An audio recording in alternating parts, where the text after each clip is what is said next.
Let's begin this day with one of those gigantic stretches where the whole body's getting involved in it. There's nothing like a great stretch. And then walk over to the corner in the wall and just scratch your back now. Do it. You gotta do it. Makes you feel good. Because we're waking up to another dark, gloomy, rainy day. A light fog holds tight to this forest, that which I live within. The evolution of seasons, the transition of the atmosphere moves through each and every one of us, and then it moves beyond us. And how it affects each and every one of us is how it's going to land inside the eyes and hearts of other living things.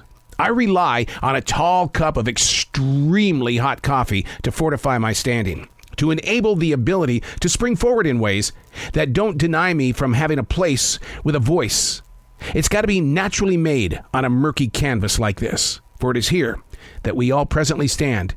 And in which shadow are we aligned with? Shall it take over our growing thoughts, or should we remain truer to the art and blossom? Because it's who we are. It's what we are. The survivors of the passing storms. No matter what remains, we stood with an umbrella in this late fall morning rain. Hey, it's Arrow. This is The Daily Mess, a chronological walk through an everyday world. I am a daily writer. I take what I see and I put it on a page. Then I take what I feel and I place it here, just as a conversationalist. Someone who enjoys the presence of life, because in a matter of moments, it could all change. And then where do we stand? This is The Daily Mess. A long list of conversations sit in front of my day today. Oh yeah, show prep essential. Most of it taking longer to get ready than physically having the conversation. I'm struggling with the next step of the delivery. While watching a David Foster documentary last night, I realized I've been with that master of music 4 different times. What's going to happen to all of these conversations that I get? Because in this moment of now, I've got them, but what happens during the transition? So much music, so many movies, so many book authors, all of that history tucked away neatly inside hard drives and on podcast websites. Listen, I am no different than any other creative mind. What is lived out in the presence of now shouldn't go silent when pulled away to a different direction.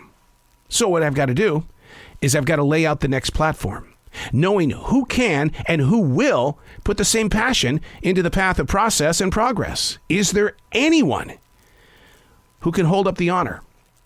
Is there anyone that can take the spiritual gifts and allow them to grow forward? I'm not the only one who thinks like this. In everything that you do you ever wonder who's going to receive it after the transition? Keeping your heart open and your eyes wide open to document mentally and physically. You're constantly preparing. What happens? And what will happen if it doesn't happen? You know what I mean? Because we all go through these transitions in life, and then we crowd up inside someone's house, their apartment, and we don't know what to do with it. It usually lands in the hands of someone who says, I'll take it, but they don't know what to do with it. They let it go. I have a brother from a different family. My father had 3 families. He was from the first family. And he called me up one night.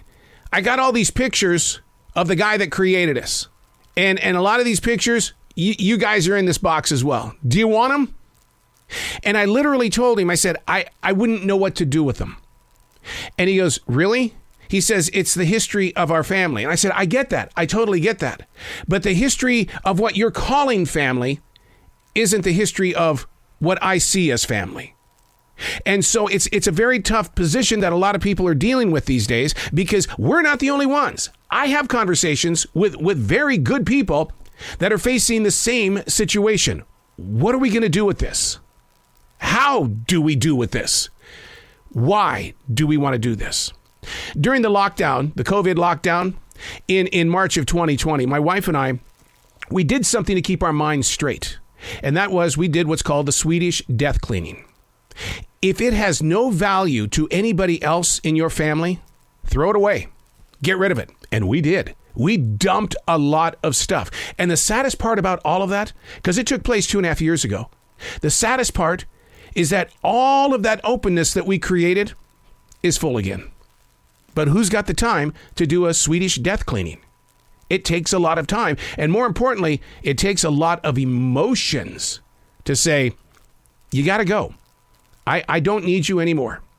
So, when I say I have a long list of conversations in front of me today, I've done my show prep. I don't keep any of my notes once the conversation is over. I throw them away. I have no feeling.